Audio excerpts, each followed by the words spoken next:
Hello everyone, welcome back to my channel. This is Vinita Bishnoi.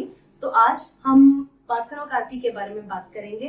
Again a very important topic, और NEET में भी इससे related अक्सर parthenocarpy and parthenogenesis इनसे related अक्सर क्वेश्चंस पूछे जाते हैं। मुझे जहां तक याद है, मैंने 2009 के क्वेश्चन पेपर में कुछ इस तरीके का पार्थेनोकार्पी से रिलेटेड क्वेश्चन देखा है। पार्थेनोकार्पी का ग्रीक पार्थिनोस, मैंने इससे पहले वाले वीडियो में भी बताया, पार्थिनोस मतलब होता है वर्जिन। कार्पी मतलब नाम से ही पता चलता है कि ये specifically it is going to happen in plants, it is not related to animals. Carpy मतलब carpel. This is very basic thing which you have to remember. And यहाँ पे जो कार्पोस, जो ग्रीक वर्ड है कार्पोस मतलब होता है फ्रूट। तो मैंने आपको ये क्या बताया, वर्जिन कार्पेल, ये आपको याद करने के लिए बताया है, बट बेसिकली इसका मतलब होता है virgin fruit. Means the fruit which is not a result of sexual reproduction और विदाउट फर्टिलाइजेशन। जब भी किसी फ्रूट का डेवलपमेंट होगा उसे हम पार्थेनोकार्पिक फ्रूट कहेंगे।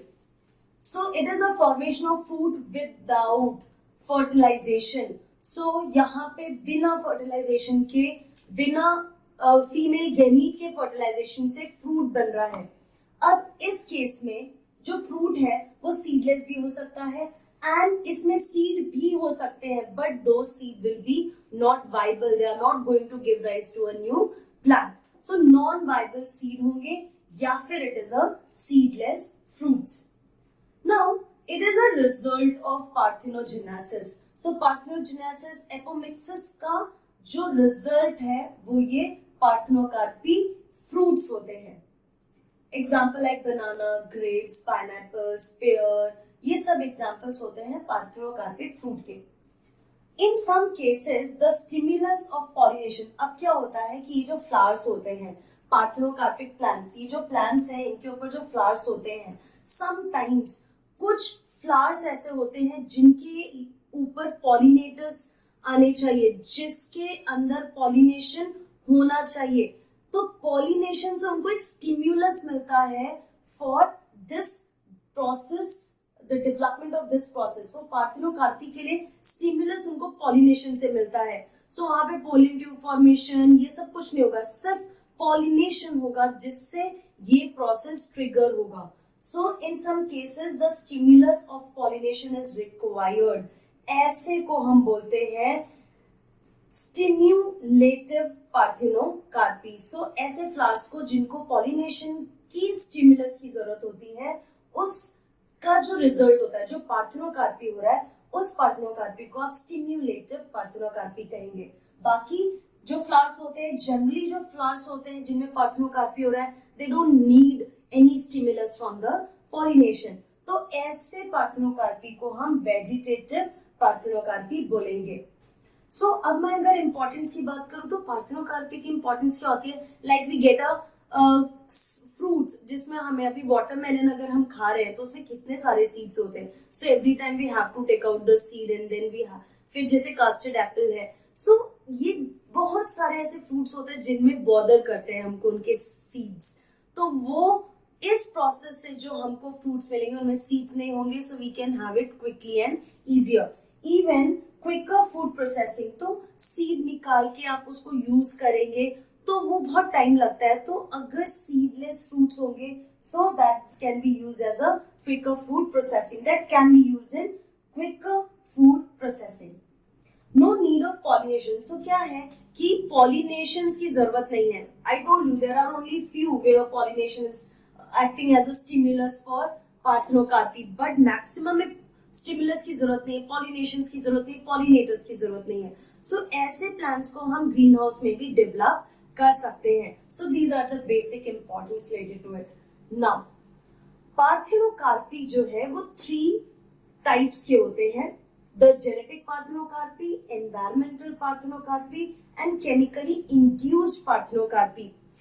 ये दोनों तो आ जाते हैं, ये वाला बेसिकली जेनेटिकल पार्थेनोकार्पी जो होता है वो नेचुरल पार्थेनोकार्पी में आता है।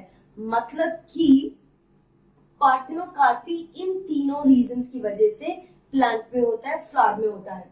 तो genetic parthenocarpy means due to genetic alteration, तो कोई जीन्स में ऑल्टरेशन की वजह से वो फ्लावर पार्थेनोकार्पी कर रहा है। बट जेनेटिक ऑल्टरेशन क्यों आए?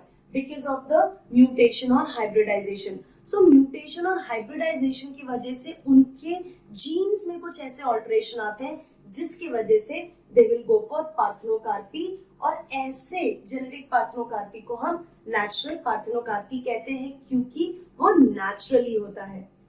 एग्जाम्पल लाइक बनाना, पाइनएप्पल, पेयर, ग्रेप्स, इन सब में you won't find the seeds and they will be naturally happening parthenocarpic fruits. Second is environmental parthenocarpy. तो एनवायरमेंटल पार्थेनोकार्पी मतलब environment is inducing this process in the plant. Environment की वजह से process stimulate हो रहा है प्लांट के अंदर। तो जैसे कि लो टेम्परेचर है, फ्रॉस्ट है, फॉग है, इसकी वजह से पार्थेनोकार्पी होगा।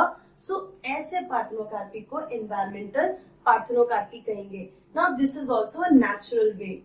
जैसे कि टोमेटोज, कैप्सिकम, ओलिव्स, इन सब के केसेस में जो फ्रूट्स बनेंगे वो पार्थेनोकार्पिक फ्रूट होंगे and those will be because of the stimulus gain by the environment. Next one, chemically induced parthenocarpy, means chemical के थ्रू हम इस प्रोसेस को इंड्यूस कर रहे हैं। So obviously it will come under induced parthenocarpy और artificial parthenocarpy. So here the spray of auxin and gibberellin, एक particular concentration होता है, जिस कॉन्सेंट्रेशन में आपको ऑक्सिन एंड गिबरेलिन को स्प्रे करना है या मिक्सचर को यूज करना है प्लांट्स के ऊपर, then the plants will be induced to go for parthenocarpy. तो ये आर्टिफिशियल मोड में आ जाएगा। Example like tomatoes, fig, blackberry, citrus fruit, strawberry, ऐसे कई प्लांट्स होते हैं जिनके अंदर केमिकल्स के थ्रू भी हम इंड्यूस कर सकते हैं पार्थेनोकार्पी को। सो this is about the parthenocarpy, जिसमें मैंने आपको बताया कि ये पार्थेनोकार्पी अनफर्टिलाइज्ड ओव्यूल से डेवलप हुआ फ्रूट है। मतलब ऐसा ओवरी जिसमें जो फीमेल गैमीट है वो फर्टिलाइज नहीं हुआ, so ovary has developed into a fruit, तो इसे हम वर्जिन फ्रूट कह सकते हैं। Then I told you some flowers are there जिनको पॉलिनेटर्स की जरूरत होती है स्टिमुलस के लिए, ताकि वो पार्थेनोकार्पिक प्रोसेस स्टार्ट कर सके, और बाकी जो ज्यादातर होते हैं उनको कोई जरूरत नहीं होती है। And these are the three types की कैसे पार्थेनोकार्पी होते हैं। कुछ जेनेटिक जीन्स की वजह से होते हैं, कुछ एनवायरमेंट की वजह से होते हैं, और किसी किसी में हम इंड्यूस कर सकते हैं by using some chemicals. So this is all about parthenocarpy. So see you in my next video. Till then, keep learning and be safe.